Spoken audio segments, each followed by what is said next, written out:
जय हिंद मेरे प्यारे बच्चों।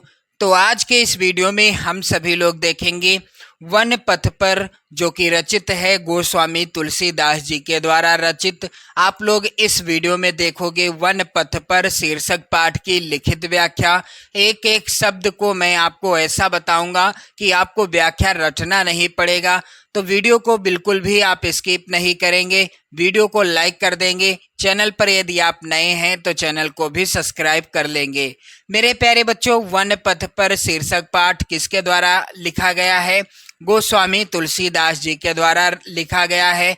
और यहाँ पर आप लोग देखेंगे पहला पद्यांश है, पुरते निकसी रघुबीर बधू, धरि धीर दये मग में डग दोए, झलकी भरी भाल कनी जल की, पुट सूखी गए मधुराधर वै।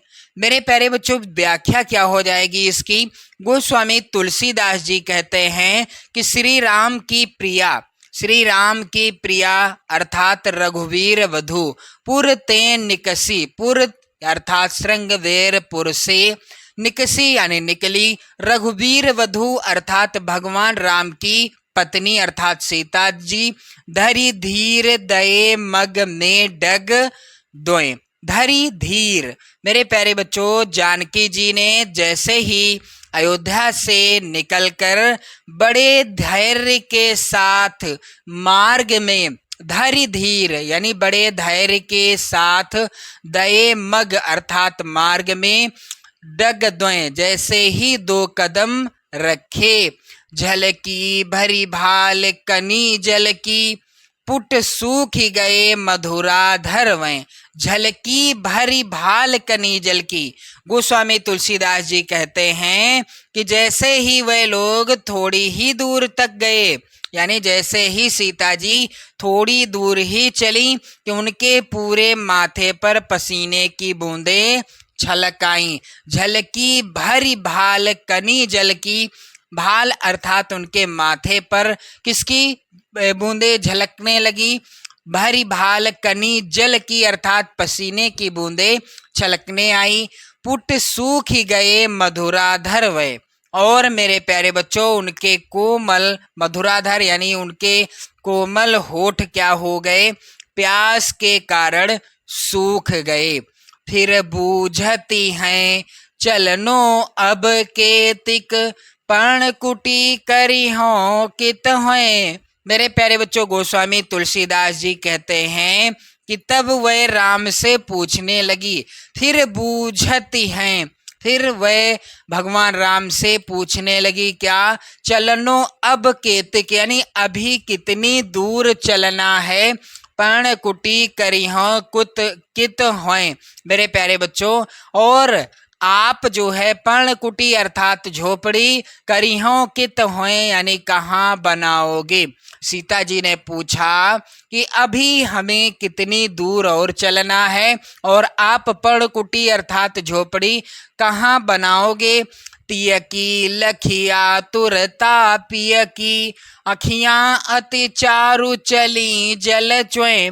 भगवान राम ने जब देखा अपनी पत्नी की इस अधीरता को, इस बेचैनी को, तो राम के सुंदर आंखों में भी आंसू भर आए और उनसे आंसू जो है प्रवाहित होने लगे। तिय की लखी आतुरता पिय की, यानी भगवान राम ने जब तिय की अर्थात अपनी पत्नी सीता जी की आतुरता यानी व्याकुलता को देखा तो क्या हुआ? अखियां अति चारु चली जल चोए, उनकी आंखों में भी क्या हो गया? पानी आ गया यानी आंसू आ गए। तो मेरे प्यारे बच्चों, इसका संदर्भ, प्रसंग, व्याख्या आप लिखित रूप से यहाँ पर ध्यान दीजिएगा। जब आप लोग नोट्स बनाइएगा मेरे प्यारे बच्चों, तो आपको क्या करना होगा? सबसे पहले पद्यांश के शुरुआत के शब्दों को काले पेन से लिखिएगा और अंतिम के शब्दों को भी काले पेन से ही लिखिएगा। मेरे प्यारे बच्चों, यहाँ पर आप सभी लोग ध्यान दीजिएगा, मैंने यहाँ पर लिखा है पूरते। जब आप नोट्स बनाएंगे तो शुरुआत के शब्दों को काले पेन से ही लिखिएगा। इसके बाद आप यहाँ पर संदर्भ क्या लिखेंगे? प्रस्तुत पद्यांश हमारी पाठ्य पुस्तक हिंदी आप काले पेन से लिखिएगा। के काव्य खंड भी आप काले पेन से लिखेंगे। में संकलित वन पथ पर शीर्षक से उद्धृत है। पाठ अथवा शीर्षक का नाम भी आप काले पेन से लिखेंगे। जिसके रचनाकार कौन हैं? गोस्वामी तुलसीदास जी हैं। मेरे प्यारे बच्चों, प्रसंग क्या होगा? कवि ने इन पंक्तियों में अयोध्या से पैदल ही वन को जाती हुई सीता जी की थकावट का मार्मिक वर्णन किया है।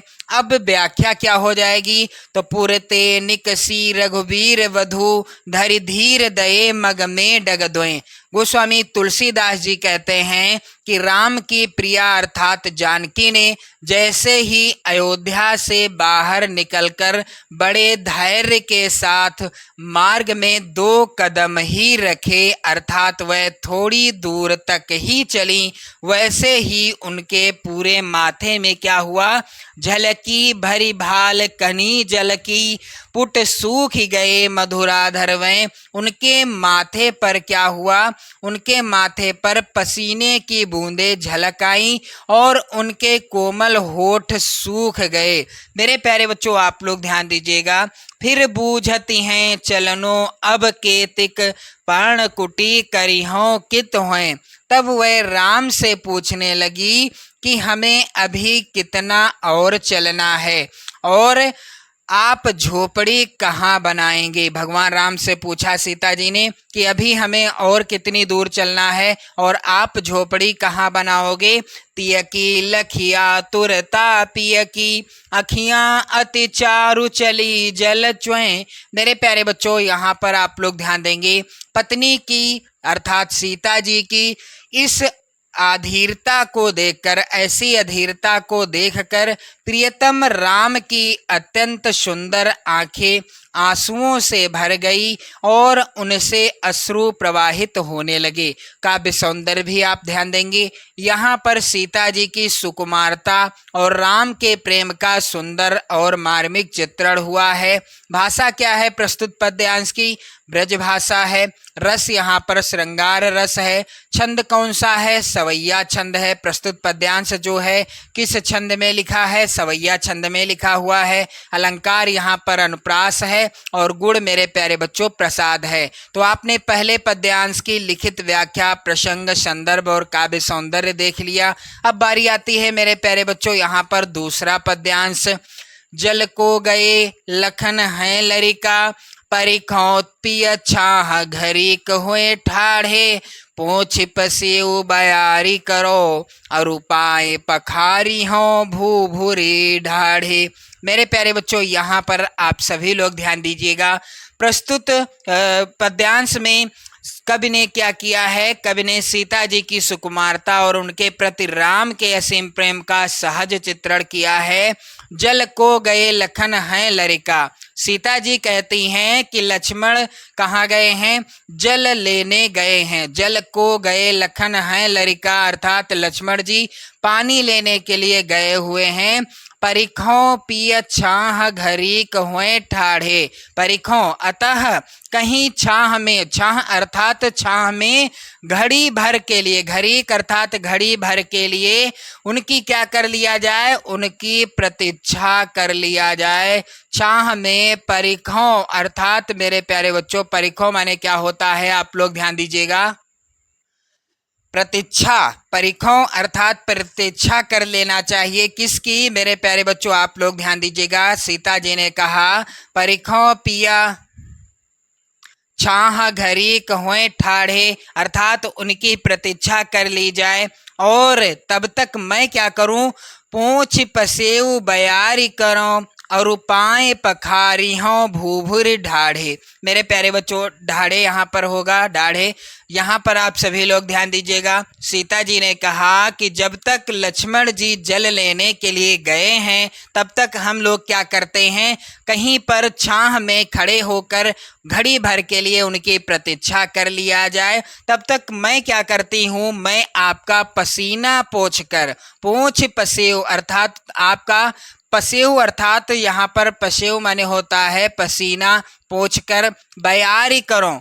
बयारी करो अर्थात मैं हवा कर देती हूँ। किससे? पंखे से हवा किए देती हूँ और क्या करूं, और पाए पखारी हों भूभुरी डाढ़े। मेरे प्यारे बच्चों आप लोग ध्यान दीजिएगा, आप यहाँ पर ध्यान देंगे। सीता जी ने कहा कि तब तक मैं आपका पसीना पोंछकर पंखे से हवा किए देती हूँ और क्या करती हूँ कि बालू से तपे हुए जो आपके पैर हैं उनको भी क्या कर दूं, धो देती हूँ।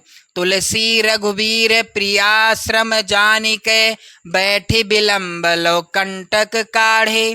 तुलसीदास जी कहते हैं कि जब राम ने देखा कि जानकी थक गई हैं, तुलसी रघुवीर प्रियाश्रम जानिके बैठ विलंब लो कंटक काढ़े। तुलसीदास जी कहते हैं कि भगवान राम ने देखा कि उनकी पत्नी क्या किया, उनके पैरों से बहुत देर तक बैठकर क्या किया, कांटे निकाले। बैठ विलंब लो कंटक काढ़े, यानी बड़ी देर तक बैठे रहे और उनके पैरों से कांटे निकाले।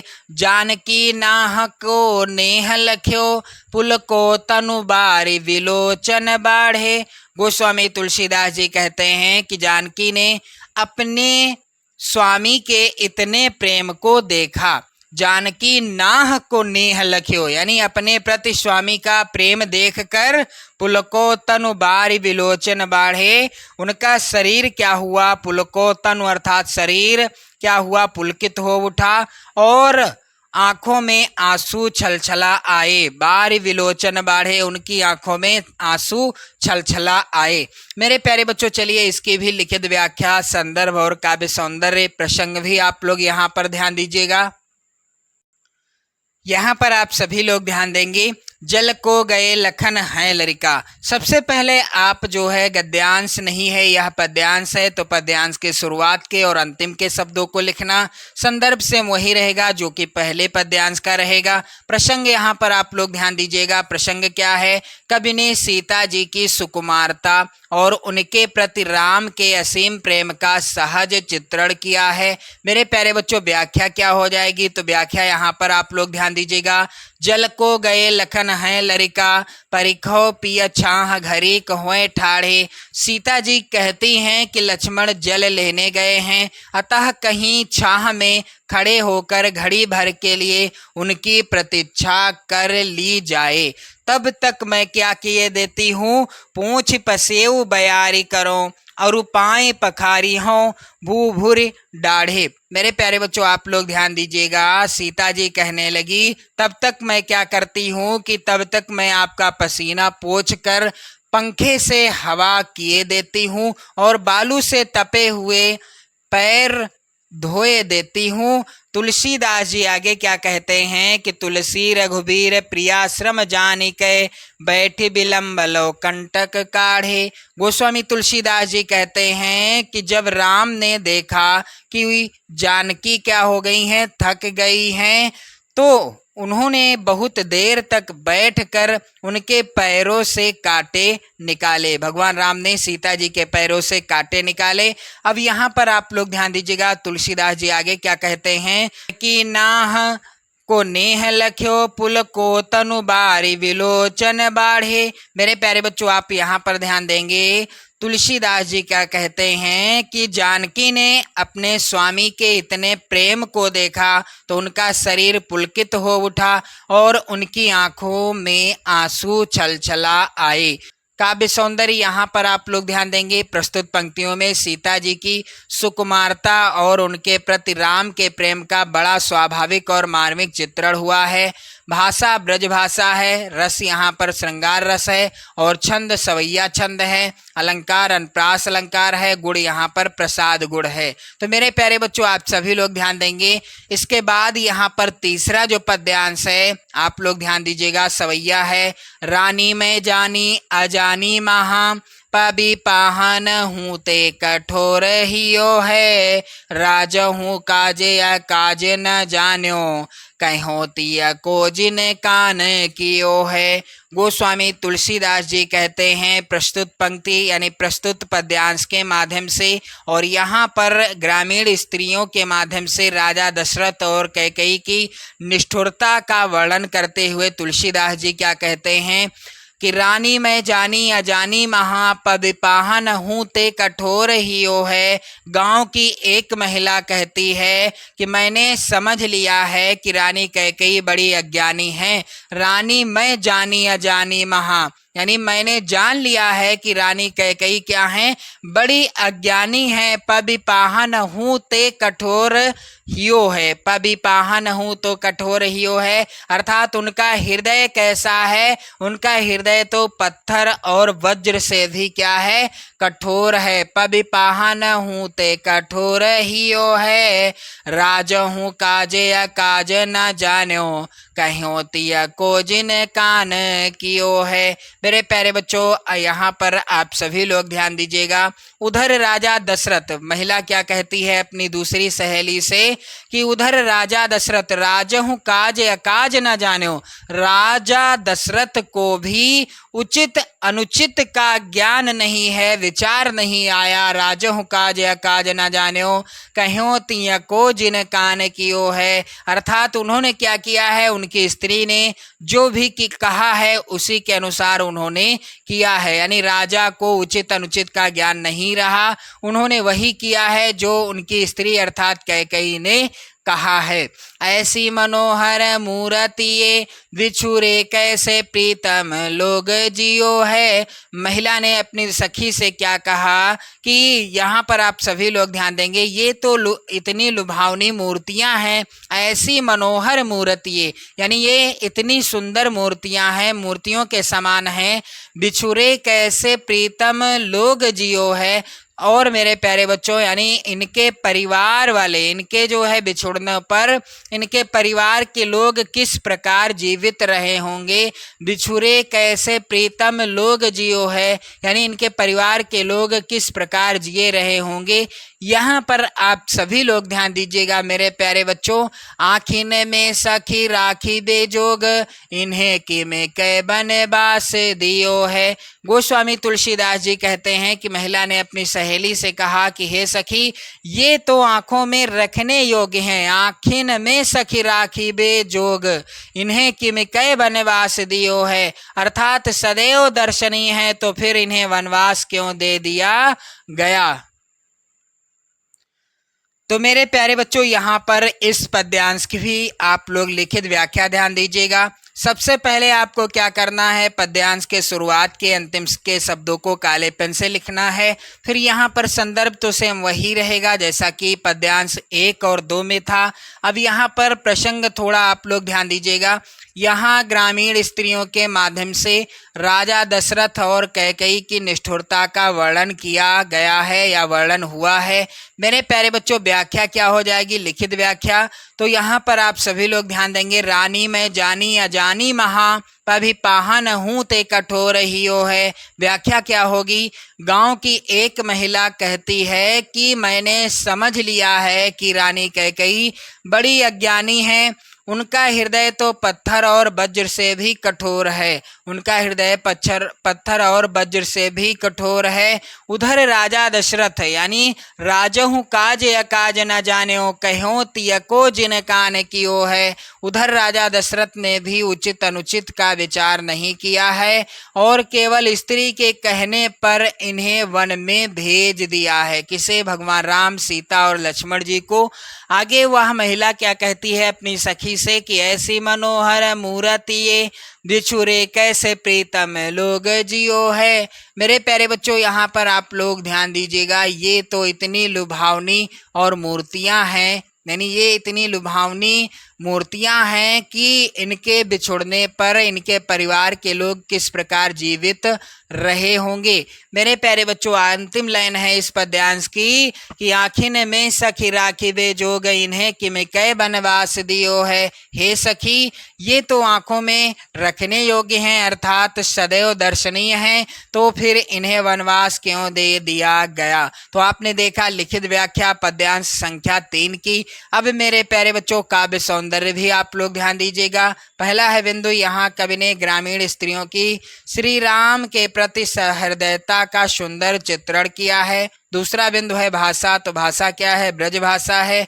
रस यहाँ पर श्रृंगार और करुण रस है। छंद मेरे प्यारे बच्चों सवैया छंद है। अलंकार अनुप्रास अलंकार है और गुण माधुर्य गुण है। तो मेरे प्यारे बच्चों आपने काव्य सौंदर्य भी देख लिया, साथ ही लिखित व्याख्या भी देख ली। अब इसके बाद इस पाठ में यहाँ पर पद्यांश संख्या 4 और 5 बचे हुए हैं। इनकी लिखित व्याख्या का वीडियो मैं आपको जल्द प्रोवाइड करा दूंगा यदि आप कमेंट करेंगे। तो मेरे प्यारे बच्चों आप सभी लोग वीडियो को लाइक कर देना, शेयर कर देना। चैनल पर यदि आप नए हैं तो चैनल को भी सब्सक्राइब कर लेना। जय हिंद।